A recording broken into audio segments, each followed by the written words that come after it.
Hello friends, नमस्कार। विशिष्ट study channel में आप सभी का स्वागत है। आज बीपीएससी प्रैक्टिस सेट 3 है, तो आप इसे ज़रूर सॉल्व कीजिए, क्योंकि टेस्ट सीरीज सॉल्व करने से हमें जो हमारा कमज़ोर पक्ष होता है उसके बारे में जानकारी मिलती है और हम उस पर फोकस करके स्ट्रॉन्ग कर सकते हैं और एग्ज़ाम में अच्छे नंबर ला सकते हैं।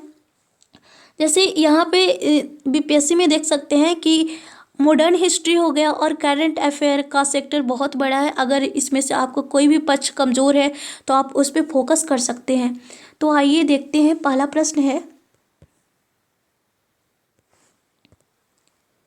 सैंधव सभ्यता का महान स्नानागार कहाँ से प्राप्त हुआ है? ऑप्शन में मोहनजोदड़ो, बी हड़प्पा, सी लोथल और डी कालीबंगा। तो इस प्रश्न का सही आंसर हो जाएगा मोहनजोदड़ो। अगला प्रश्न है,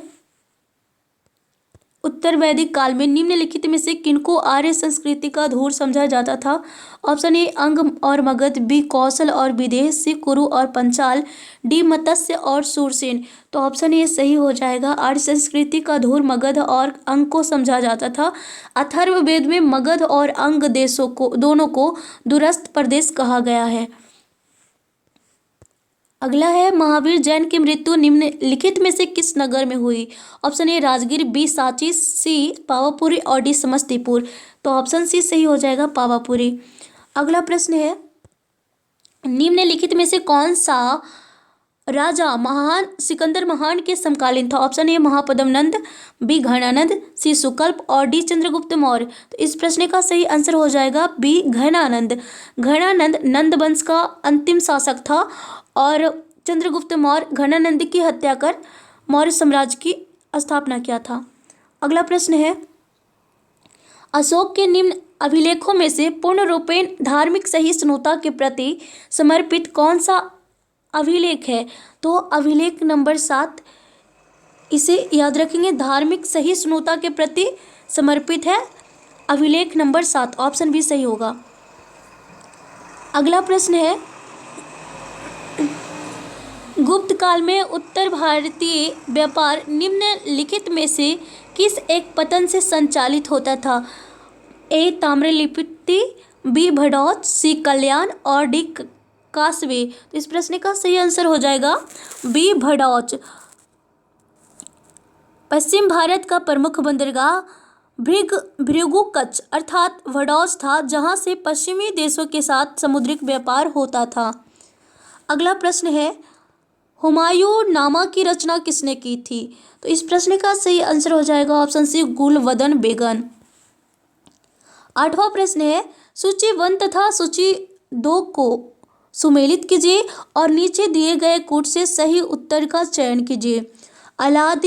अलाई दरवाज़ा दिल्ली अलाउद्दीन खिलजी द्वारा, तो ये सही है। बुलंद दरवाज़ा फतेहपुर सीकरी में है और ये अकबर के द्वारा निर्मित किया गया, ये भी सही है। अगला है, मोती मस्जिद आगरा शाहजहां, ये भी राइट है। मोती मस्जिद दिल्ली औरंगजेब, तो ये भी यहाँ इस प्रश्न में चारों सही है। तो इस प्रकार से इस प्रश्न का ऑप्शन नंबर ई सही हो जाएगा। अगला प्रश्न है, रामानुज के अनुयायियों को कहा जाता है शैव, वैष्णव, अद्वैतवादी, अवधूत। तो रामानुज के अनुयायियों को वैष्णव कहा जाता है। इस प्रकार से ऑप्शन बी सही है। अगला है, निम्नलिखित अंग्रेजों में किसे जहांगीर ने खान की उपाधि से सम्मानित किया था? तो खान की उपाधि से जहांगीर ने कैप्टन हॉकिंस को सम्मानित किया था। तो इस प्रश्न का सही आंसर ऑप्शन ए है। अगला प्रश्न है, अंकोर वाट का विष्णु मंदिर कहाँ स्थित है? ऑप्शन ए जावा, सुमात्रा और कंबोडिया, चंपा। तो इस प्रश्न का सही आंसर हो जाएगा सी कंबोडिया। अगला प्रश्न है, शुद्ध अद्वैतवाद का प्रतिपादन किसने किया था? Option A Madhvacharya, B Vallabhacharya ने, श्रीकांताचार्य ने और डी रामानुज ने। तो शुद्ध अद्वैतवाद का प्रतिपादन वल्लभाचार्य के द्वारा किया गया था। अगला प्रश्न है, दिल्ली सल्तनत का सर्वाधिक विद्वान शासक जो खगोल शास्त्र, गणित एवं आयुर्विज्ञान सहित अनेक विद्याओं में माहिर था? Option A Iltutmish, B Alauddin Khilji और सी मोहम्मद बिन तुगलक और डी सिकंदर लोदी। तो इस प्रकार से ऑप्शन सी हो जाएगा मोहम्मद बिन तुगलक, और ये बहुत पढ़ा लिखा व्यक्ति था। तो आइए अगला प्रश्न है, मूर देश का यात्री इब्न बतूता किसके शासनकाल में भारत आया? Option A Muhammad bin Tughlaq, B Babur, C Akbar और डी महमूद गजनी। तो ऑप्शन यहाँ पे ए सही हो जाएगा, मोहम्मद बिन तुगलक। नेक्स्ट है,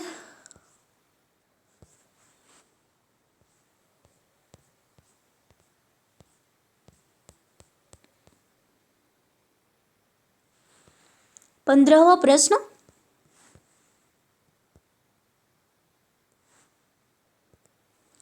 निम्नलिखित में से प्रथम कर्नाटक युद्ध का कौन सा तात्कालिक कारण था?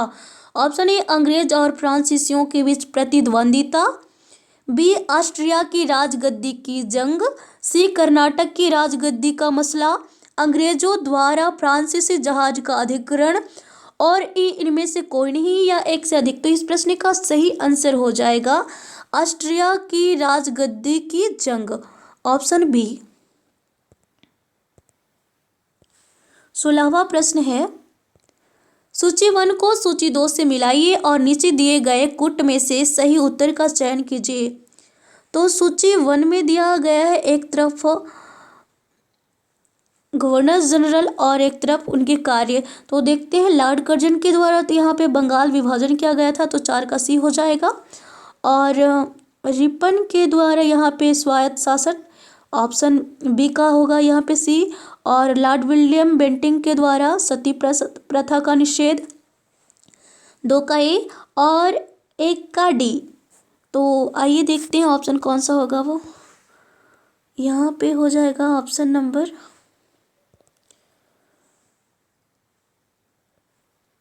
4 का सी। तो ऑप्शन नंबर हो जाएगा 1 का डी।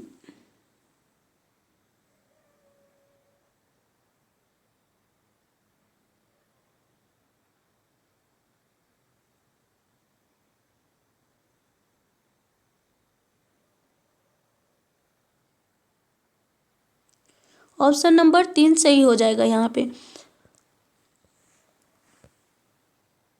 अगला प्रश्न है, ब्रिटिश सरकार के किस अधिनियम ने सबसे पहली बार भारत में शिक्षा के लिए 1 लाख रुपए दिए थे? ऑप्शन ए वुड्स का डिस्पैच 1854, चार्टर अधिनियम 1813, चार्टर अधिनियम 1853, भारत परिषद अधिनियम 1982। तो इस प्रश्न का सही आंसर हो जाएगा चार्टर अधिनियम 1813 में शिक्षा पर 1 लाख रुपया खर्च करने की बात कही गई थी। अगला है, मैं अनिश्वरवादी क्यों हूँ शीर्षक की पुस्तक लिखी गई थी? ऑप्शन ए बीके दत्त द्वारा, भगत सिंह द्वारा, राजगुरु द्वारा, यशपाल द्वारा। तो इस प्रश्न का सही आंसर हो जाएगा भगत सिंह द्वारा, मैं अनिश्वरवादी क्यों हूँ पुस्तक का लेखक। अगला, किसने कहा था आज़ादी हमारी पहुंच के अंतर्गत है, हमें इसे कसकर पकड़ना चाहिए? Option A Mahatma Gandhi, B Subhash Chandra Bose, C Jawaharlal Nehru और डी शौकत अली। तो इस प्रश्न का सही आंसर हो जाएगा ए महात्मा गांधी।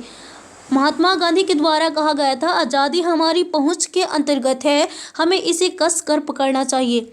अगला प्रश्न है, स्वतंत्र भारत के प्रथम एवं अंतिम गवर्नर जनरल थे? Option A M Gopala, B doctor S Radhakrishnan, C Rajagopalachari और डी रामानुज आचार्य। तो इस प्रश्न का सही आंसर हो जाएगा राजगोपालाचारी स्वतंत्र भारत के प्रथम और अंतिम भारतीय गवर्नर जनरल थे। अगला प्रश्न है, करो या मरो का नारा निम्नलिखित आंदोलन में से किसके साथ संबंधित है? ए स्वदेशी आंदोलन, बी असहयोग आंदोलन, सी सविनय अवज्ञा आंदोलन और डी भारत छोड़ो आंदोलन। तो इस प्रश्न का सही आंसर हो जाएगा भारत छोड़ो आंदोलन। 1942 के दौरान महात्मा गांधी के द्वारा करो या मरो का नारा दिया गया था। अगला प्रश्न है, जम्मू एवं कश्मीर भारत का अभिन्न अंग कब बना?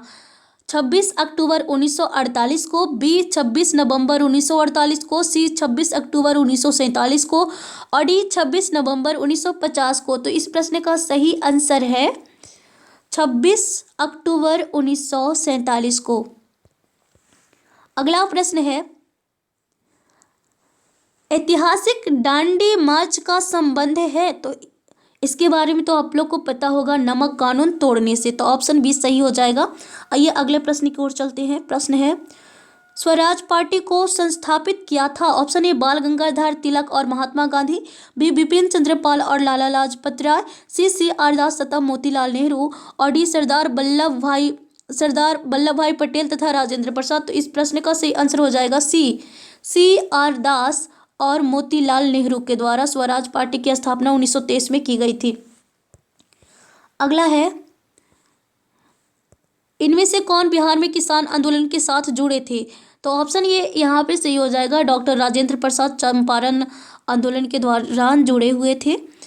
तो आइए अगला प्रश्न को देखते हैं। अगला है,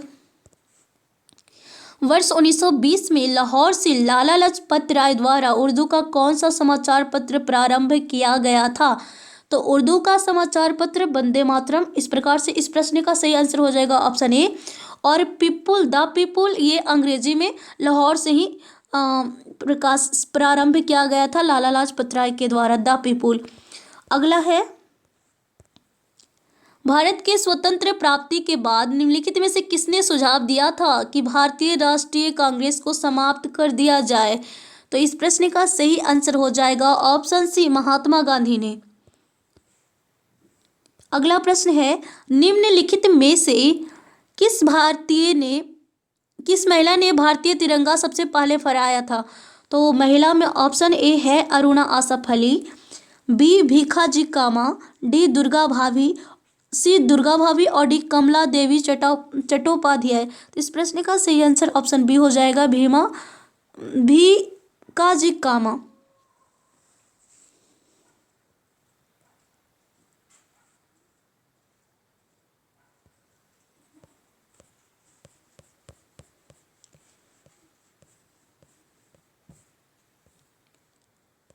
और मैडम भीखाजी कामा को भारतीय स्वतंत्रता क्रांति की जननी भी कहा जाता है। तो इस पॉइंट को भी याद रखेंगे।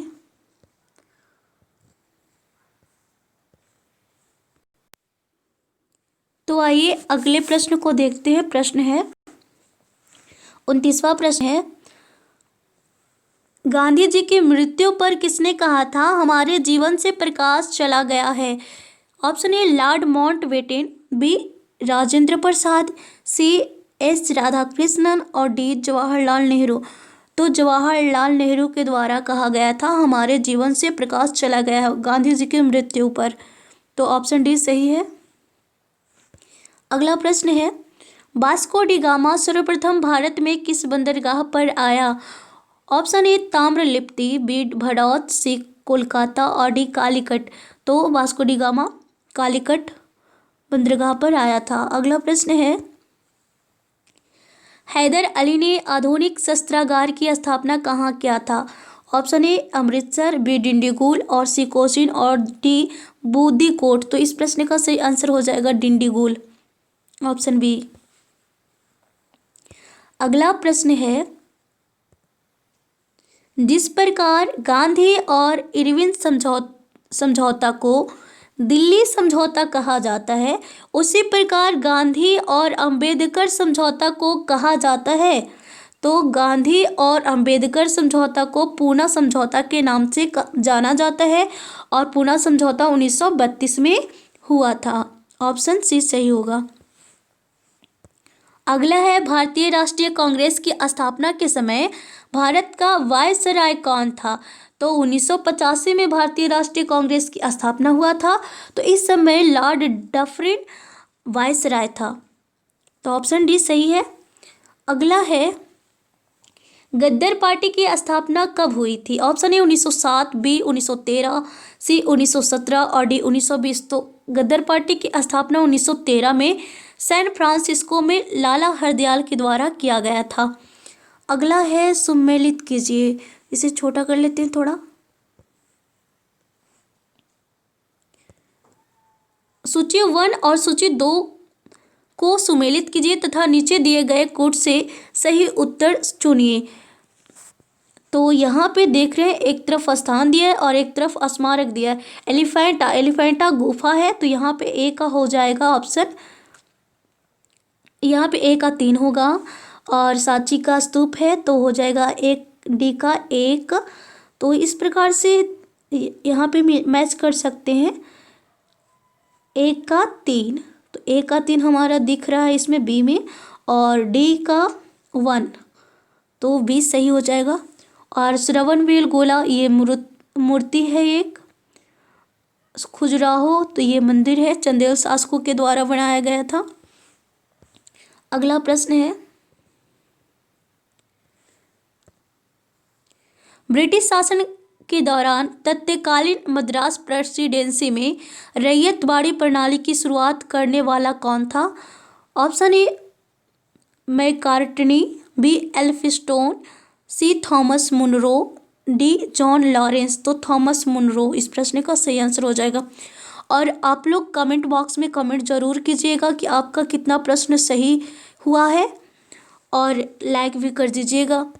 तो आइए देखते हैं अगला प्रश्न। अंग्रेजों ने भारत में रेलवे किस उद्देश्य से शुरू की थी? ऑप्शन ए है भारत में भारी उद्योग को आगे बढ़ाने के लिए, बी ब्रिटिश साम्राज्य और प्रशासनिक नियंत्रण की सुविधा के लिए, सी दुर्भिक्ष की स्थिति में खाद्यान्न पहुंचाने के लिए, और डी भारतीय देश में मुक्त से घूम सके। तो इस प्रश्न का सही आंसर हो जाएगा ऑप्शन बी, ब्रिटिश वाणिज्य और प्रशासनिक नियंत्रण की सुविधा के लिए अंग्रेजों के द्वारा भारत में रेलवे चलाया गया था। 1853 में सबसे पहले चलाया गया था, लॉर्ड डलहौजी के समय में। अगला है, एक खुली प्रतियोगात्मक परीक्षा के माध्यम से इंडियन सिविल सर्विस में भारतीयों के लिए प्रवेश को निम्नलिखित में से किसने संभव बनाया था? तो इस प्रश्न का सही आंसर हो जाएगा लॉर्ड रिपन, ऑप्शन डी। अगला है, भारतीय सिविल सेवा में अर्हता प्राप्त प्रथम भारतीय कौन थे? Option A Surendranath Banerjee, B Satyendranath Tagore, C Subhash Chandra Bose, और डी रविंद्रनाथ टैगोर। तो इस प्रश्न में सही आंसर हो जाएगा बी, सत्येंद्रनाथ टैगोर। अगला है, किस भारतीय राज्य पर कब्जा करने के लिए राज्य अपहरण नीति को नहीं अपनाया गया था? तो इस प्रश्न का सही आंसर हो जाएगा ऑप्शन डी, पंजाब। पंजाब को द्वितीय आंग्ल सिख युद्ध के दौरान अंग्रेजी साम्राज्य में मिलाया गया था, जबकि ये सतारा, नागपुर और झांसी को हड़प नीति यानी राज्य अपहरण नीति के द्वारा अंग्रेजी साम्राज्य में मिलाया गया था। अब यहाँ से 41 से ये है मैथ का प्रश्न, तो मैं सिर्फ इसका आंसर बता देती हूँ और आप लोग इसका स्क्रीनशॉट लेकर के सॉल्व कर लीजिएगा। तो ऑप्शन 41 का प्रश्न है, ए ने बी को 2500 रुपया तथा उसी समय सी को कुछ राशि 7% वार्षिक साधारण ब्याज की दर से उधार दी। यदि 4 वर्ष बाद ए को ए और बी से कुल मिलाकर 1120 रुपया ब्याज के रूप में प्राप्त हुए तो सी को उधार दी गई राशि है। तो इस प्रश्न का सही आंसर है 1500 रुपया। और 42 में बोल रहा है, प्रश्न है,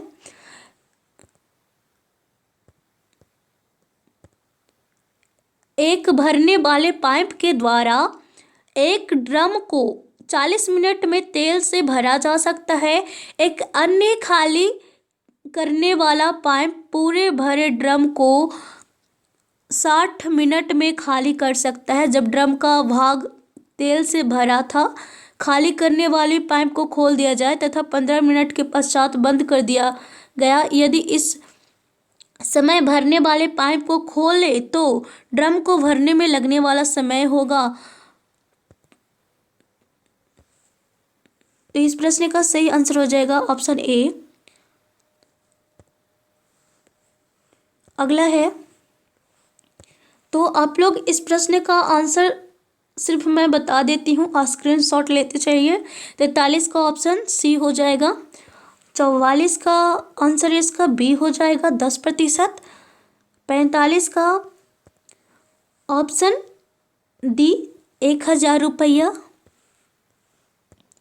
46 का हो जाएगा ऑप्शन नंबर ए 80 घंटे और 47 का आंसर हो जाएगा ऑप्शन नंबर सी 3.1/3%। और 48 यहाँ पे है, ये प्रश्न है 48 का, तो आप इसे स्क्रीनशॉट ले लीजिए। और आइए इसका आंसर देख लेते हैं 48 का। 48 का आंसर हो जाएगा ऑप्शन डी 10% ह्रास। और 49 का ऑप्शन बी 125। 50 का आंसर बी 2।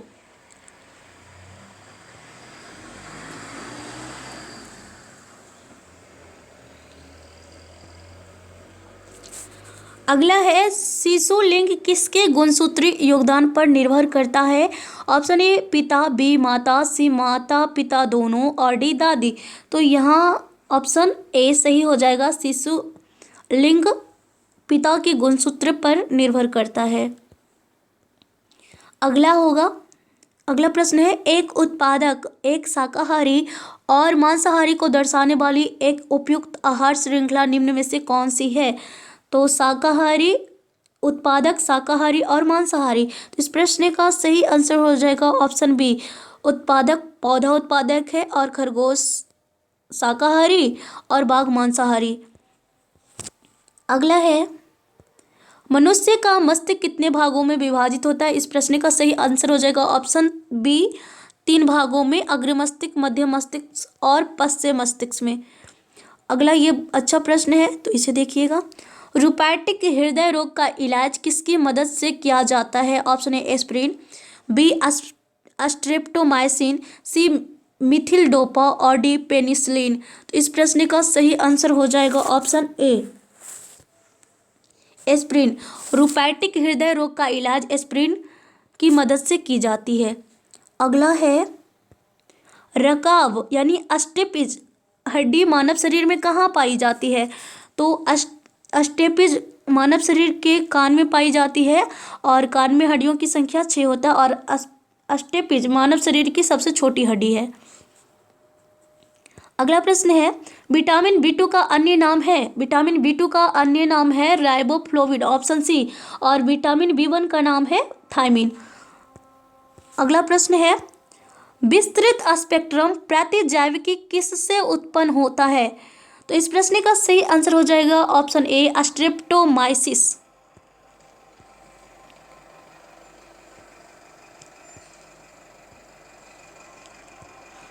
अगला प्रश्न है चमड़ा उद्योग में पौधों से प्राप्त होने वाली किस चीज का प्रयोग किया जाता है।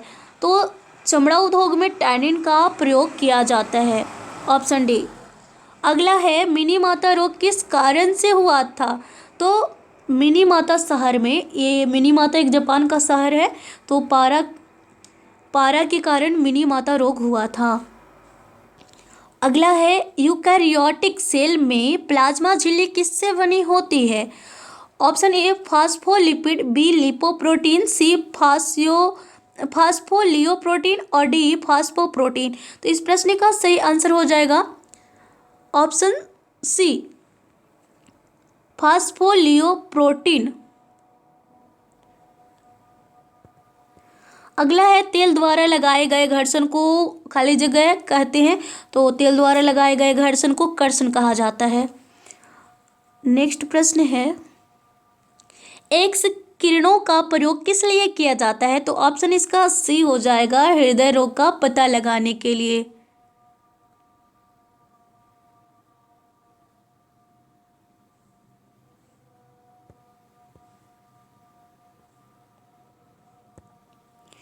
अगला है किसी पदार्थ का फोटोग्राफ लेने के लिए अपेक्षित उद्भासन काल किस पर निर्भर करता है।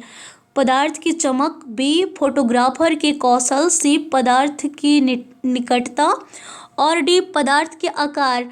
तो किसी पदार्थ का फोटोग्राफ लेने के लिए अपेक्षित उद्भासन काल पदार्थ की चमक पर निर्भर करता है। अगला प्रश्न है बर्फ पानी पर इसलिए तैरती है क्योंकि बर्फ का घनत्व पानी के घनत्व से कम होता है। तो इस प्रकार से ऑप्शन बी यहाँ सही हो जाएगा। बर्फ का घनत्व पानी के अपेक्षाकृत कम होता है। अगला है बिजली के बल्ब में क्या भरा होता है। Option A nitrogen, B CO2, C argon और डी ऑक्सीजन। तो इस प्रश्न का सही आंसर है आर्गन। आर्गन बिजली के बल्ब में भरा होता है। 66वां प्रश्न है घरेलू विद्युत केबल में प्रयोग की जाने वाली धातु क्या है। तो घरेलू विद्युत परिपथ में प्रयोग की जाने वाली धातु है तांबा यानी कॉपर। Option D. अगला है पानी से निकालने पर शेविंग ब्रश के बाल आपस में चिपक जाते हैं, इसका कारण है। ऑप्शन ए पृष्ठ तनाव, बी श्यानता, सी प्रतिस्थता और डी घर्षण। तो पृष्ठ तनाव के कारण पानी से निकालने पर शेविंग ब्रश आपस में चिपक जाते हैं। अगला है यदि वस्तु समान समय में असमान दूरी तय करती है तो कहा जाता है कि उसकी गति है ए एक समान, बी सरल रेखीय, सी असमान और डी साथ समय। तो इस प्रश्न का सही आंसर हो जाएगा ऑप्शन सी असमान। अगला प्रश्न है वह तापमान जिसका पाठ्यांक फ़ारेनहाइट और सेल्सियस दोनों पैमाने पर वही होता है। तो ये है -40 डिग्री सेल्सियस। फ़ारेनहाइट और सेल्सियस दोनों पैमाने पर इसका तापमान सेम होता है। अगला है निम्नलिखित में से किस प्रकाशीय घटना के कारण हीरे जगमगाते हैं और आकर्षक होते हैं। ऑप्शन ए उच्चतम अपवर्तन, बी बहुलित आंतरिक परावर्तन, सी बहुलित पृष्ठ परावर्तन और डी 100% संचरण। तो 70 का आंसर हो जाएगा ऑप्शन बी बहुलित आंतरिक परावर्तन के कारण हीरे जगमगाते हैं और आकर्षक होते हैं। और ये 71वां प्रश्न है प्रकाश रसायन स्मॉग इस आम क्रिया का परिणाम है। ऑप्शन ए सूर्य प्रकाश की उपस्थिति में CO2 तथा प्रॉक्सीसिएटल नाइट्रेट, बी लघु ताप पर CO2 तथा NO2 और सी सूर्य प्रकाश की उपस्थिति में NO2, O3 तथा पेरोक्सिएटल नाइट्रेट। तो इस प्रकार से ऑप्शन इसमें सी सही हो जाएगा। सूर्य प्रकाश की उपस्थिति में NO2, O3 अर्थात ओजोन तथा पेरोक्सिएटल नाइट्रेट। अगला प्रश्न है जल के उपचार में चारकोल का प्रयोग किस रूप में किया जाता है। तो जल के उपचार में चारकोल का प्रयोग अधिशोषक के रूप में किया जाता है, क्योंकि चारकोल जो होता है जल को सोख लेता है, अवशोषित कर लेता है। अगला है सिडेराइट किसका अयस्क है। ऑप्शन ए कॉपर, टिन, एल्युमिनियम, आयरन। तो यहाँ पे ऑप्शन डी सही हो जाएगा आयरन।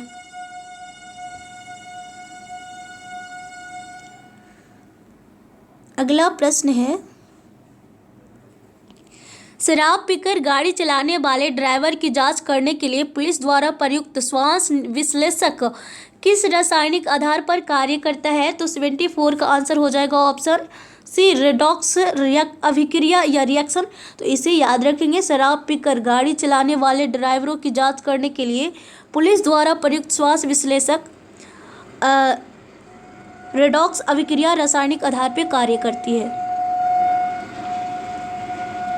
अगला है मरकरी और सोडियम स्ट्रीट लैंप किसके कारण रोशनी देती है। तो इसे भी याद रखेंगे मरकरी और सोडियम स्ट्रीट लैंप परमाणु उत्सर्जन के कारण रोशनी देती है, परमाणु उत्सर्जन के कारण। अगला प्रश्न है निम्नलिखित में से कौन सा तत्व प्राकृतिक रेडियो एक्टिविटी नहीं दर्शाता है। Option A uranium, B thorium, C aluminium और डी पोलोनियम। तो इस प्रश्न का सही आंसर हो जाएगा ऑप्शन सी एल्युमिनियम। अगला है ग्लाइकोजन, स्टार्च तथा सेलुलोज किसके बहुलक है। तो इस प्रश्न का सही आंसर हो जाएगा ऑप्शन बी ग्लूकोज। अगला है विद्युत चालन करने वाले अधिकांश द्रव अम्लों, क्षारकों और के विलयन होते हैं? ऑप्शन ए कॉपर, एल्युमिनियम, लवण और लोहा। तो यहाँ पे सही आंसर हो जाएगा ऑप्शन सी, लवण। अगला प्रश्न है, कांच प्रवलित प्लास्टिक बनाने के लिए किस प्रकार के कांच का प्रयोग किया जाता है? कांच प्रवलित प्लास्टिक बनाने के लिए, तो इस प्रश्न का सही आंसर हो जाएगा ऑप्शन डी, रेसा कांच का प्रयोग किया जाता है।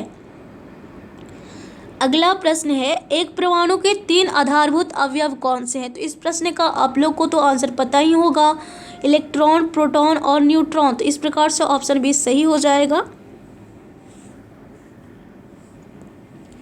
अगला है, मुख्य चुनाव आयुक्त का कार्यकाल कितने समय का होता है? तो मुख्य चुनाव आयुक्त का कार्यकाल होता है 6 साल या 65 साल की उम्र। यहाँ पे 65 होना चाहिए, 6 साल या 65 साल की उम्र।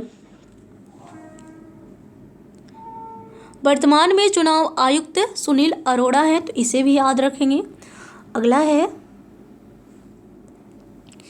भारत में पंचायती राज प्रणाली संविधान के किस अनुच्छेद के निर्देश के अंतर्गत शुरू की गई थी?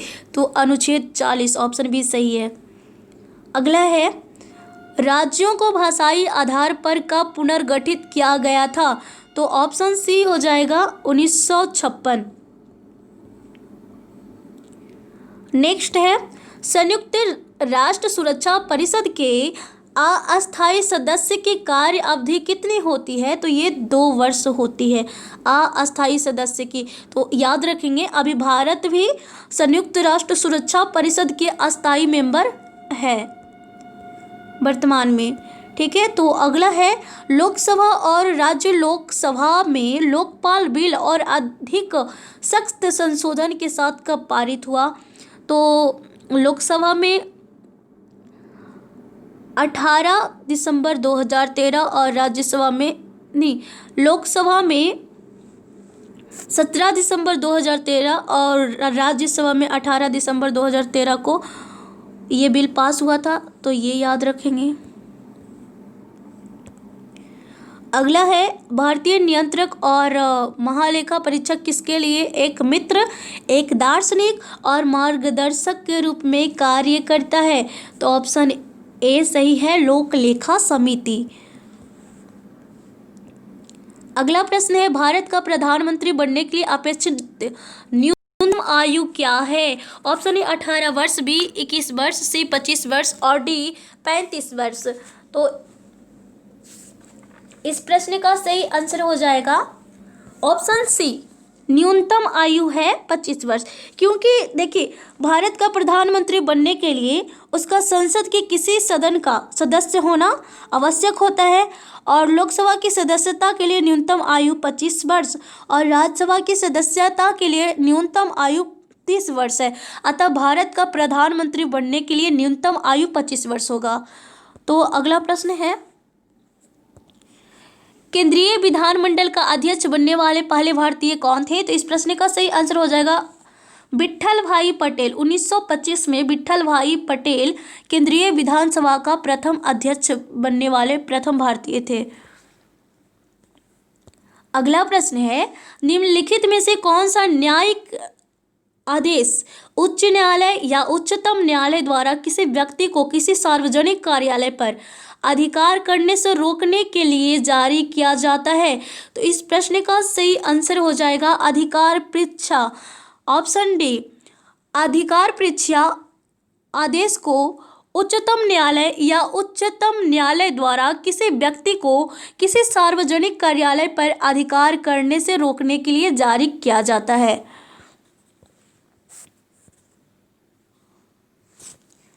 अगला प्रश्न है,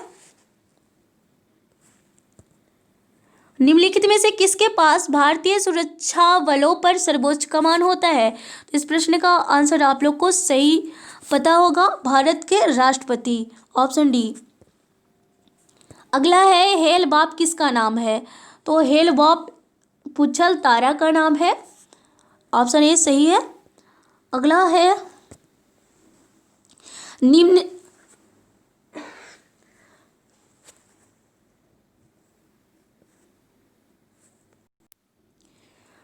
तो आइए अगला प्रश्न को देखते हैं।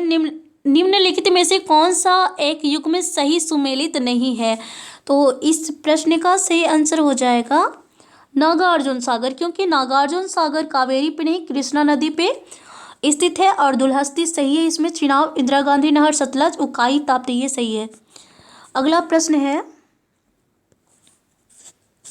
निम्नलिखित युग्मों पर विचार कीजिए। एक तरफ सहायक नदी दिया है और एक तरफ मुख्य नदी। तो चंबल सहायक की मुख्य नदी तो नहीं है, ये गलत है। और सोन भी, ये भी गलत है क्योंकि सोन गंगा की सहायक नदी है। ऑप्शन यहाँ ये सही है, मानस ब्रह्मपुत्र नदी का सहायक नदी है। तो इस प्रकार से ऑप्शन डी सही हो जाएगा, केवल 3। अगला है, भारतीय समुद्र शास्त्रियों ने अरब सागर के तल में बंबई से पश्चिम दक्षिण पश्चिम में लगभग 455 किलोमीटर दूर एक नए 1505 मीटर ऊंचे पर्वत की खोज की है। इस पर्वत का नाम रखा गया है। तो इस प्रश्न का सही आंसर हो जाएगा ऑप्शन बी, रमन सागर पर्वत। अगला प्रश्न है, महासागरों के तटीय भाग में जल वाला भूभाग जो रचना के अनुसार महाद्वीप के मुख्य भूभाग में पड़ता है उसे क्या कहते हैं? तो इस प्रश्न का सही आंसर हो जाएगा महाद्वीप जल सीमा, ऑप्शन सी। अगला है, अधिकतम ऑक्सीजन किससे उत्पन्न होती है? तो इस प्रश्न का सही आंसर हो जाएगा डी, पादप प्लवक पुंज से। 97 का प्रश्न है, पनामा नहर स्वेज नहर से भिन्न है क्योंकि इसमें लॉक प्रणाली है। ये सही हो जाएगा, ऑप्शन ए। अगला है, किस प्रणाली को स्व स्थान पर तोड़ देना कहलाता है? ऑप्शन ए अपरदन, बी अपक्षयन, सी व्यापक विनाश और डी निम्नीकरण। तो स्वयं के स्थान पर तोड़ने की क्रिया को यह अपक्षयन कहलाता है। और अगला प्रश्न है, यहाँ पे फिर मिलाने वाला आ गया है, तो आइए देख लेते हैं। निम्न देशों और उनकी राजधानियों के जोड़े बनाकर सही उत्तर का चयन कीजिए। एक तरफ देश का नाम है और एक तरफ राजधानी है। तो अर्जेंटीना की राजधानी है ब्यूनस आयर्स, जिम्बाब्वे की राजधानी हरारे, मिस्र की राजधानी काहिरा और कोलंबो की राजधानी बगोट। तो आइए देख लेते हैं कौन सा होगा जो इसमें ऑप्शन नंबर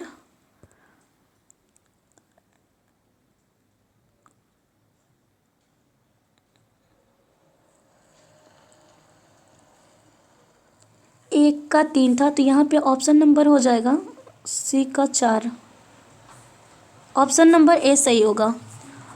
अगला है, किसी दो निरंतर देशांतर के बीच समय का अंतर कितना होता है? तो 4 मिनट। अगला है, भारत का सबसे ऊंचा बांध कौन सा है? तो भारत का सबसे ऊंचा बांध भाखड़ा बांध है, 225 मीटर ऊंचा। अगला है, भारतीय उपमहाद्वीप मूलतः एक अंग था। तो भारतीय उपमहाद्वीप मूलतः गोंडवाना लैंड का एक अंग था। अगला है, मंगल की परिक्रमा कक्षा में जाने वाले प्रथम एशियाई देश का नाम बताइए। तो मंगल की परिक्रमा कक्षा में जाने वाले प्रथम एशियाई देश भारत है।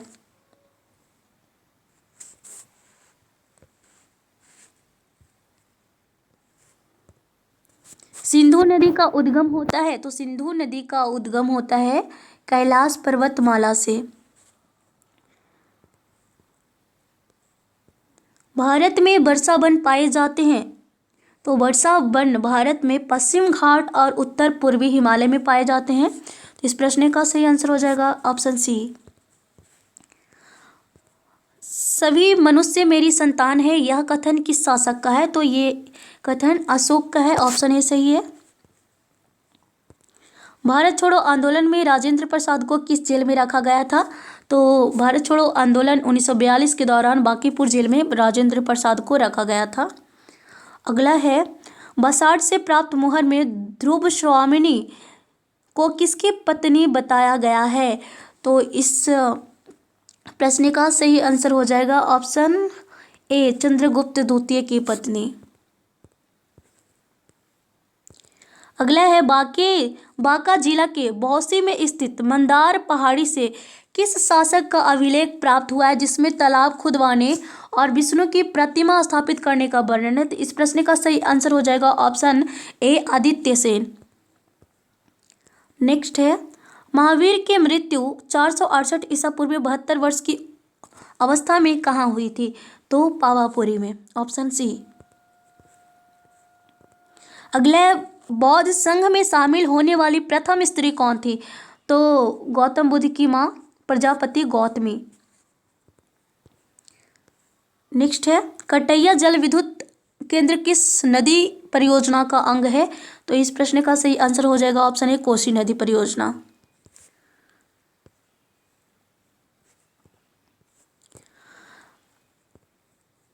पाँच से 7.5 लाख तक की आय पर कितना टैक्स देना होगा 2020 के अनुसार। तो 10% देना होगा। प्रसिद्ध अर्थशास्त्री थॉमस रॉबर्ट माल्थस ने जनसंख्या के बारे में विचार कैसे है। तो जनसंख्या के बारे में इनका विचार निराशावादी है, जबकि आदर्श जनसंख्या के बारे में इनका विचार आशावादी है। तो लेकिन इस प्रश्न का सही आंसर हो जाएगा ऑप्शन ए। अगला है भारत में सबसे अधिक दाल का उत्पादन किस राज्य में होता है। तो सबसे अधिक दाल का उत्पादन मध्य प्रदेश में होता है। नेक्स्ट प्रश्न है भारत में ग्रामीण क्षेत्र के लिए आवश्यक औसत कैलोरी कितनी है। तो ग्रामीण क्षेत्र के लिए हो जाएगा 2400, ऑप्शन डी। नेक्स्ट है निम्नलिखित में से कौन सा भारतीय कृषि में निम्न उत्पादकता का कारण नहीं है। तो इसमें सही आंसर है सहकारी खेती, ऑप्शन ए। 118 है अंतरण आय होती है। तो अंतरण आय अनर्जित आय होती है, ऑप्शन ए सही हो जाएगा। अगला है मुद्रास्फीति किस कारण होती है। ऑप्शन ए मुद्रापूर्ति में वृद्धि तथा उत्पादन में ह्रास, बी मुद्रापूर्ति में वृद्धि, सी उत्पादन में वृद्धि और डी उत्पादन में ह्रास। तो इस प्रश्न का सही आंसर हो जाएगा ऑप्शन ए मुद्रापूर्ति में वृद्धि तथा उत्पादन में ह्रास। नेक्स्ट है विनिवेश होता है। विनिवेश 120 का आंसर हो जाएगा ऑप्शन बी सरकार के शेयर निजी कंपनियों को बेचना। विनिवेश का अर्थ होता है सरकार के शेयर निजी कंपनियों को बेचना। अगला है निम्नलिखित में से किसने केपी सामाजिक प्रभाव पत्रकारिता के लिए नारायण कुमार मेमोरियल अवार्ड दिया गया है। तो ये कारण का क्वेश्चन है, तो ऑप्शन यहाँ सी हो जाएगा शिव सहाय सिंह को। नेक्स्ट है किस स्पेस टेक स्टार्टअप एक ऊपरी चरण के रॉकेट इंजन रमन का सफलतापूर्वक परीक्षण किया है और होम ग्रोन रॉकेट इंजन बनाने की क्षमता प्रदर्शित करने वाली पहली भारतीय निजी फर्म बन गई है। तो इस प्रश्न का आंसर है Skyroot Aerospace, option A. अगला है निम्नलिखित में से कौन भारत में ट्रैफिक सिग्नल और साइनेज पर महिलाओं के प्रतीक वाला पहला शहर बन गया है। तो मुंबई ट्रैफिक सिग्नल और साइनेज पर महिलाओं के प्रतीक वाला पहला शहर मुंबई बन गया है। अगला है निम्नलिखित में से किसने खोजी पत्रकारिता के लिए Asian college of journalism award में जीता है। तो इस प्रश्न का सही आंसर हो जाएगा नितिन सेठी, ऑप्शन डी। अगला है अंतर्राष्ट्रीय युवा दिवस 2020 का विषय क्या है। तो 2020 का विषय है youth engagement for global action, option C. अगला है केंद्रीय रसायन और उर्वरक मंत्री श्री डी.वी. सदानंद गौड़ा ने किस राज्य में मूल निगरानी और संसाधन इकाई स्थापित करने की घोषणा की है। Option D Karnataka. अगला है उस व्यक्ति का नाम बताइए जिसने हाल ही में महानिदेशक नौ संचालन के रूप में पदभार संभाला है। महानिदेशक नौ संचालन। तो इस प्रश्न का सही आंसर हो जाएगा ऑप्शन ए 22 एडमिरल दिनेश के त्रिपाठी। अगला है युवा मामलों और खेल मंत्रालय भारत के 74वें स्वतंत्रता दिवस को चिन्हित करने के लिए 15 अगस्त से 2 अक्टूबर 2020 तक आयोजन करेगा। तो इसमें सही आंसर है fit India freedom run. Fit India freedom run. अगला है AUM फोटोनिक सिस्टम स्वदेशी रूप से वायु गुणवत्ता की दूरस्थ निगरानी के लिए विकसित किया गया है। तो इस प्रश्न का सही आंसर हो जाएगा option D, air unique and quality monitoring.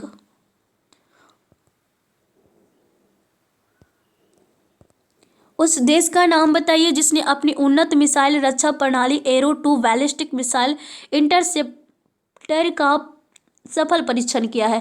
तो एरो 2 का सफल परीक्षण इजराइल के द्वारा किया गया है। अगला है कौन सी राज्य सरकार महिलाओं को आर्थिक रूप से सशक्त बनाने के लिए महत्वाकांक्षी अरुणोदय योजना के तहत प्रत्येक महीने 1730 गरीब परिवारों को 830 रुपये प्रति माह प्रदान करेगी। तो ये असम सरकार के द्वारा अरुणोदय योजना की शुरुआत की गई है। अगला प्रश्न है हर साल विश्व अंगदान दिवस विश्व स्तर पर किस दिन को मनाया जाता है?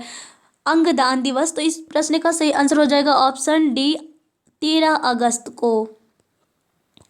अगला है उस व्यक्ति का नाम बताइए जिसने इंडिया बुल्स हाउसिंग फाइनेंस का गैर कार्यकारी अध्यक्ष के रूप में नियुक्त किया गया है। तो इस प्रश्न का सही आंसर हो जाएगा ऑप्शन बी, सुभाष शिवराम मुंद्रा।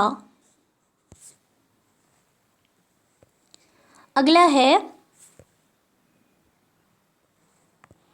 मलयालम कवि गीतकार का नाम बताइए जिसका हाल ही में निधन हो गया। वह 2015 में केरल संगीत अकादमी के गुरुश्रेष्ठ पुरस्कार के प्राप्त करता है। Option D, चुनकारा रामनकुट्टी। रक्षा मंत्री खाली जगह है द्वारा नौसेना नवाचार और स्वदेशीकरण संगठन का शुभारंभ किया गया है। ऑप्शन ए, अमित शाह, राजनाथ सिंह, सी, निर्मला सीतारमण और डी, रविशंकर प्रसाद। तो रक्षा मंत्री राजनाथ सिंह, ऑप्शन बी सही हो जाएगा। अमित शाह गृह मंत्री हैं और निर्मला सीतारमण वित्त मंत्री वर्तमान में है।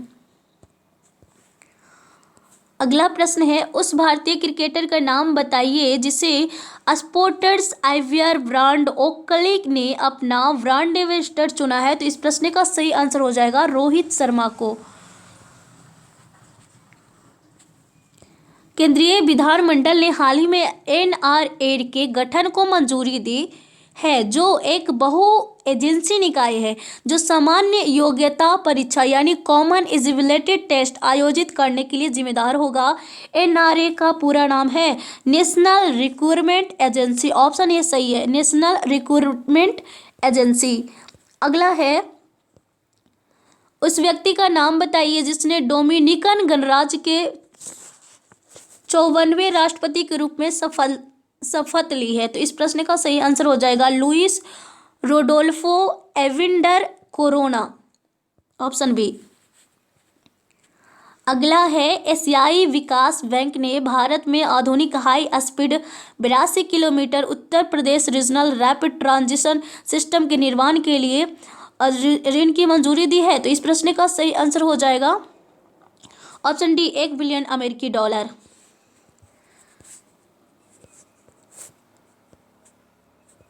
40वां प्रश्न है भारत में हर साल सद्भावना दिवस या सद्भावना दिवस के रूप में किस दिन मनाया जाता है? तो भारत में सद्भावना दिवस 20 अगस्त को मनाया जाता है। और अगला प्रश्न है उस व्यक्ति का नाम बताइए जिसने गोल्डन लोन के साथ 1 लाख रुपए का कोविड-19 इंश्योरेंस कवर प्रदान करने के लिए कोटक महिंद्रा जनरल इंश्योरेंस के साथ हाथ मिलाया। कोटक महिंद्रा जनरल इंश्योरेंस के साथ। तो आइए देख लेते हैं इस प्रश्न का आंसर। 141 का आंसर हो जाएगा बी, मुथूट फाइनेंस। अगला प्रश्न है भारत में हर साल भारतीय अक्षय ऊर्जा दिवस के रूप में किस दिन मनाया जाता है? तो ये इसका भी आंसर हो जाएगा बी, 20 अगस्त को। अगला प्रश्न है, आयुर्वेदिक आधारित बायोडिग्रेडेबल फेस मास्क का नाम बताएं जिसे हाल ही में रक्षा प्रौद्योगिकी संस्थान द्वारा लॉन्च किया गया है। तो बायोडिग्रेडेबल फेस मास्क का नाम है पवित्रापति, ऑप्शन डी। अगला है, उस कंपनी का नाम बताइए जिसने चेन्नई स्थित विटालिक हेल्थ प्राइवेट लिमिटेड के साथ साथ उसकी सहायक कंपनी में भी अधिकांश इक्विटी हिस्सेदारी का अधिग्रहण किया है। तो इस प्रश्न का सही आंसर हो जाएगा सी, लार्सन एंड टुब्रो लिमिटेड। अगला प्रश्न है, निजी क्षेत्र के उस बैंक का नाम बताइए जिसने अपने लोन इन सेकंड्स प्लेटफॉर्म के तहत एक विशेष डिजिटल समाधान लोन अगेंस्ट सिक्योरिटीज लॉन्च किया है। तो 145 का सही आंसर हो जाएगा ऑप्शन डी, यस बैंक। अगला है, मुंबई अर्बन ट्रांसपोर्ट प्रोजेक्ट 3 के लिए एशियाई अवसंरचना निवेश बैंक द्वारा ऋण के रूप में कितनी राशि की स्वीकृति की गई है। तो इस प्रश्न का सही आंसर हो जाएगा ऑप्शन बी, 500 मिलियन अमेरिकी डॉलर। अगला है,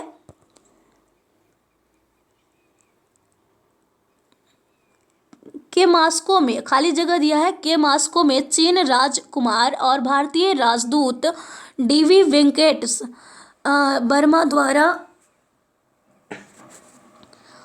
army 2020 international military and technical forum में इंडिया पवेलियन का उद्घाटन किया है। तो इसका आंसर सही हो जाएगा ऑप्शन सी, रूस। अगला है, निम्नलिखित में से किस देश ने हाल ही में अपना 5वां पृथ्वी अवलोकन उपग्रह गोफेन 9 लॉन्च किया है। तो इस प्रश्न का सही आंसर हो जाएगा डी, चीन के द्वारा, और एरो 2 इजराइल के द्वारा। अगला है, नेवेली टाउनशिप को प्लास्टिक मुक्त ग्रीन कैंपस में बदलने के लिए किस कंपनी को स्वच्छ ही सेवा पुरस्कार दिया गया है। तो स्वच्छ ही सेवा पुरस्कार NLCIL को दिया गया है। अंतिम और लास्ट प्रश्न है यहाँ पे, उपभोक्ता उत्पादों की श्रृंखला की पेशकश करने के लिए देश के असमान बिक्री क्षेत्र को एक साथ लाने के लिए टाटा समूह द्वारा लॉन्च किए गए ऐप का नाम बताइए। तो टाटा समूह के द्वारा सुपर ऐप लॉन्च किया गया है। अगर वीडियो अच्छा लगा हो तो लाइक एंड कमेंट जरूर कीजिए। Thank you so much.